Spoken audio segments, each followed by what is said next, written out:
आत्मवंदन आप सभी को। इस समय पे हम सभी मंजुला मैम के सानिध्य में चित्त शक्ति विलास पुस्तक का अध्ययन कर रहे हैं। इस पुस्तक में अब तक हम अध्याय में हमने देखा कि बाबा मुक्तानंद जी जीवन में ध्यान की उपयोगिता और उसके उद्देश्य को लेकर बहुत सारे उदाहरण हमारे सामने उन्होंने रखे, जिससे हम ये समझ पाए कि हमारे जीवन में ध्यान क्यों जरूरी है। अगर हम अपने जीवन के रोज के कार्यों को भी बहुत ध्यान के साथ करें या ईश्वर को साक्षी मान करके करते हैं, तो वही कार्य हमारे ध्यान में परिवर्तित हो जाते हैं, जिसे होश पूर्वक किया हुआ कार्य कहा जाता है। उस परम पिता को जो हमारी हर श्वास में व्याप्त है, उसे हम जानने के लिए, उसको पाने के लिए हमें कहीं बाहर जाने की आवश्यकता नहीं है। वो हमारे अंदर ही स्थित है। इस बात को उन्होंने बहुत सारे उदाहरण से हमें समझाने का प्रयास किया है। जो भी ऋषि मुनि हुए, सिद्धगण हुए, जिन्होंने ईश्वर को पाया, उसके लिए वो कहीं दर दर भटके नहीं। उन्होंने सब कुछ अपने अंदर ही प्राप्त किया। इस पुस्तक का मेन लक्ष्य भी यही है, हमें ईश्वर से जोड़ना।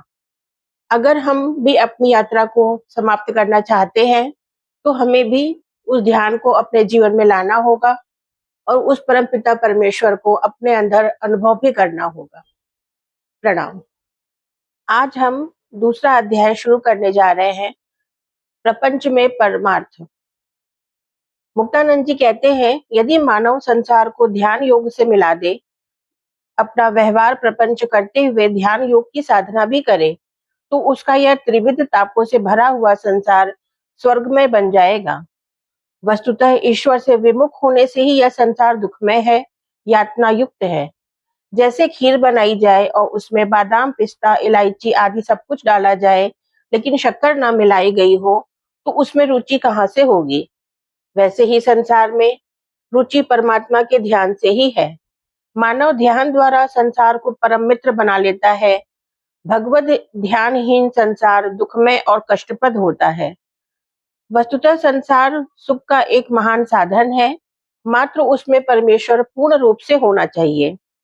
यदि परमेश्वर की याद, उसका ज्ञान तथा ध्यान ना हो, तो वही संसार पंगु है, रुचिहीन है और रसहीन है। तुम संसार को, स्वजनों को त्यागो मत। ईश्वर की खोज में पूर्व, दक्षिण आदि चारों दिशाओं में दौड़ते दौड़ते क्षीण मत हो जाओ। शांति को, आराम को ढूंढते ढूंढते अपने को ही मत खो दो। प्यारे मानव जनों, अपने घर में रहो, पति पत्नी के साथ रहो, बाल बच्चों के साथ रहो, कला कौशल की मित्रता में रहो, व्यापार कारखानों के साथ रहो। अदृष्टवश चाहे तुम सेठ हो या मजदूर, राजा हो या भिखारी, भगवान सबके हैं। परमात्मा जितने उन ध्यान धनवानों के हैं, उतने ही उन भिक्षुओं के भी हैं। वे जितने गोपी जनों के हैं, उतने ही हमारी गृह निवासिनी महिला जनों के हैं। जितने वे प्राचीन ऋषि मुनियों के और अन्य योगी योगिनियों के हैं, उतनी ही मात्रा में संसारियों के हैं। तुम प्यार से उसे पुकारो, प्यार से उसे ध्याओ, अंतर में वह प्रकट हो जाएगा। उसके प्रेम भरे दिव्य प्रकाश का दर्शन होगा। तुम्हें अंदर सहस्त्रार्थ में प्रेमा मित्र का शांति तुषार बहने लगेगा। तब तुम अनुभव करोगे कि तुम स्वयं भगवान की मूर्ति हो। इतना ही नहीं, तुम्हारा काया पलट हो जाएगा। तदंतर तुमको ऐसी अनुभूति होगी, वह शिव मैं हूँ, मैं हूँ। वह राम श्याम भी मैं हूँ, मैं हूँ। यह गीत तुम प्रेम से गाने लगोगे। तुम्हारा पुराना बहुत जन्मों का रोना मिट जाएगा। मैं दुखी हूँ, मैं पामर हूँ, मैं दीन हूँ, ऐसा रुदन संगीत मिट जाएगा। तुम अपने शरीर को केवल शब्द धातु, मांस पिंड मत समझो। जो शरीर इंद्रियों के आराम का आश्रय स्थान नहीं है, वह महान है। सर्व तीर्थ, सर्व देवता, सर्व मंत्र और जगत के सर्व सिद्धि प्रद स्थान तुम्हारे शरीर में है। हमने भगवान श्री गुरुदेव नित्यानंद जी से एक पुरानी लेकिन सत्य कहानी सुनी थी। एक दंपति ने सर्व तीर्थ नहाकर, पृथ्वी प्रदक्षिणा करके सब देवताओं की पूजा करने का संकल्प किया था। दृढ़ व्रत भी लिया था, परंतु उनका हेतु पूरा नहीं हो सका।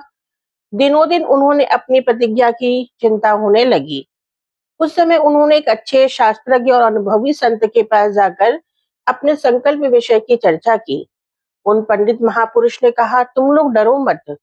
यहाँ से थोड़ी दूर एक ब्रह्मनिष्ठ दंपति ने संसार को परमार्थमय बनाकर अपने अंदर ध्यान योग से अंतर शक्ति को जगाकर षट चक्रों में स्थित सर्व देवताओं के और मंत्रों के स्थानों को पूर्ण रूप से शुद्ध करके महायोग परायण होकर कुंडलिनी योग द्वारा अपने को परशिव बना लिया है। वे संसार में पुनीत है, उनमें महाशक्ति चिति विलास कर रही है।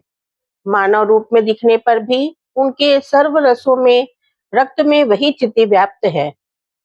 उनमें सर्व तीर्थ और सर्व देवता निवास करते हैं। वे पूर्ण पर शिव परायण है। वहां जाकर 3 प्रदक्षिणा करके भेंट देकर एक बार प्रेम भरे हृदय से उनका स्मरण करो, तुम्हारा संकल्प पूरा हो जाएगा। बात बिल्कुल सत्य है प्यारे मानव, तुम्हारे अंदर सर्व तीर्थ, सर्व मंत्र, सर्व बीजाक्षर और सभी देवता परमेश्वर निवास करते हैं। वह जितना कैलाश में और बैकुंठ में है उतना ही तुम लोगों में है।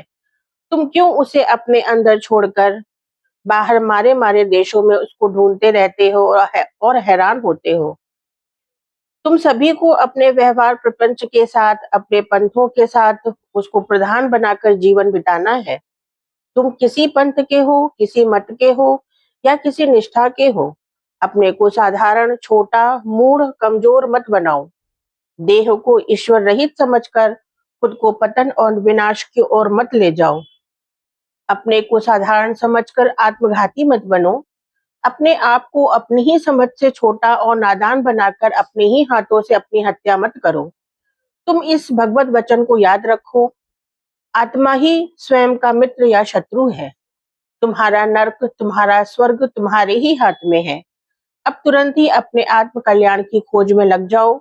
जैसे संसारोन्नति के लिए तुमने कॉलेज ढूंढा, इंग्लैंड अमेरिका खोजा, खोज कर विद्या प्राप्त कर इंजीनियर, वकील, डॉक्टर, प्रोफेसर बने, वैसे ही अध्यात्म शांति पाने के लिए, घर में योगशाला बनाने के लिए, वकील, डॉक्टर या इंजीनियर होते हुए भी शिव को पाने के लिए श्री गुरुदेव को खोज लो।